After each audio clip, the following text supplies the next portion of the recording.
So I just had the luxury of speaking with Brian earlier this week, but Brian from Vade is joining us here to do a keynote on protecting yourself in the emerging cybersecurity threats. So Brian, I will let you take things from here. Thanks, Caitlin. Hi, everybody. In case you don't know about Vade, we're an email security platform filtering out things like phishing, spear phishing. We're trusted by some of the largest ISPs in the world to filter their email, and then we've built an MSP-specific management console so you can manage multiple clients using our AI engine. And then if you hadn't heard, at the beginning of this month, it was announced that Hornet Security purchased Vade. So we now have not only world-class email security, but backup, encryption, security awareness services, and a whole lot more. But I'm not here to do a sales pitch today. Rather talk about some of the emerging threats that we're seeing. So we protect over 1.4 billion mailboxes, literally get hundreds of billions of emails. And so the examples I'm going to give you are all real. These got through Microsoft filters, but were captured by the Vade and all within the last quarter or so. So these are real-time threats. It's probably not a surprise to anybody on this call that the number of phishing and malware attacks continues to increase and will continue to increase in the near future. But what I really wanted to talk to you about is the quality and the sophistication of the attacks that we're starting to see. And so I'm going to, like I said, I'm going to give you some real examples. We've redacted some of the specifics of the email, but the screenshots I'm going to show you are all real. So the first one was a phishing attack, or QR phishing attack. Now this isn't new. I mean, it's been around for quite a while. QR codes definitely became, I think, more prevalent during the pandemic. We saw it in our physical lives when you went to a restaurant. Many restaurants got rid of menus and were using QR codes.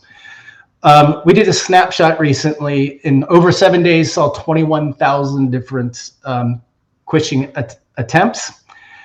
And over 3/4 of these are going after M365 users. And oftentimes what they're trying to do is harvest credentials, because if you can get M365 credentials and then get into your Microsoft environment, obviously there's a lot of bad things you can do, steal things, etc. So in this example, they had a well-crafted email, and in the last panel they just mentioned, gone are the days where it's easy to find spelling mistakes, grammar, things like this. It was a well-crafted email. The logo is the correct Microsoft logo, and it seems somewhat legit. Update your multi-factor authentication. In the past, what we would see is then that would go to some sort of landing page, and they would try to harvest the credentials there.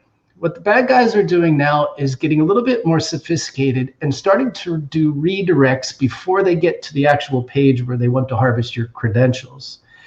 And in this case, they're even using a legitimate Cloudflare service before you get to that page.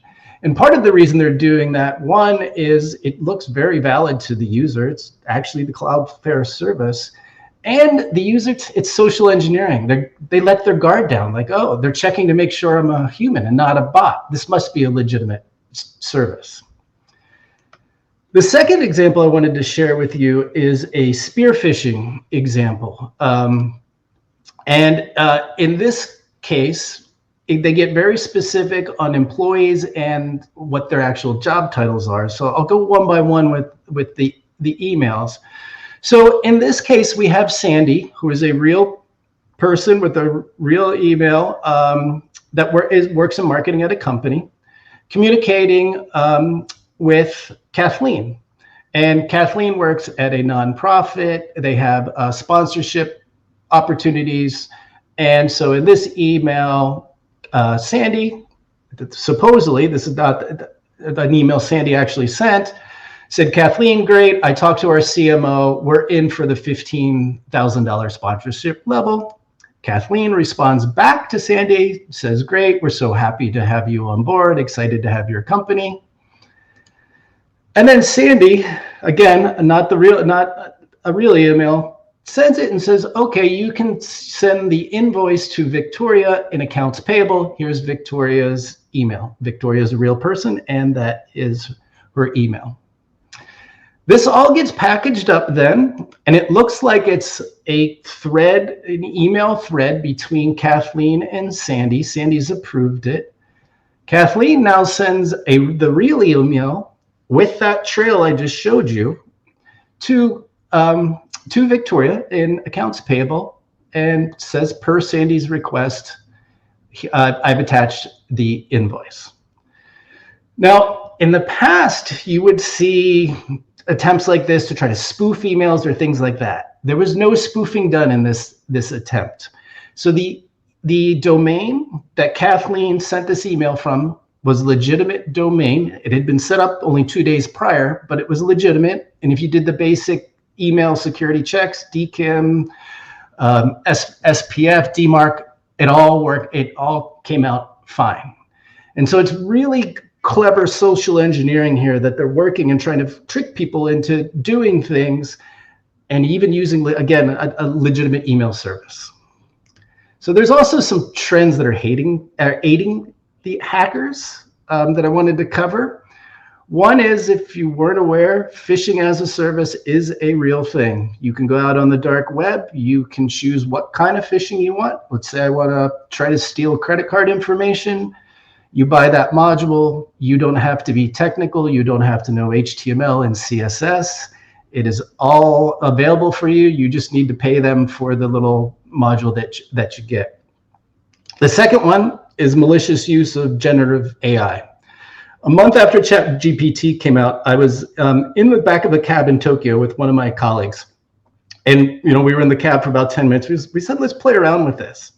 Using his mobile phone, we were able to get ChatGPT to write us a phishing email and the entire HTML code for a landing page in a couple of minutes. And then we said, let's do it. We're in Japan. Neither of us spoke Japanese. Let's do it in Japanese. And boom, in a couple minutes, we had a phishing email in Japanese, along with all of the HTML code for a landing page.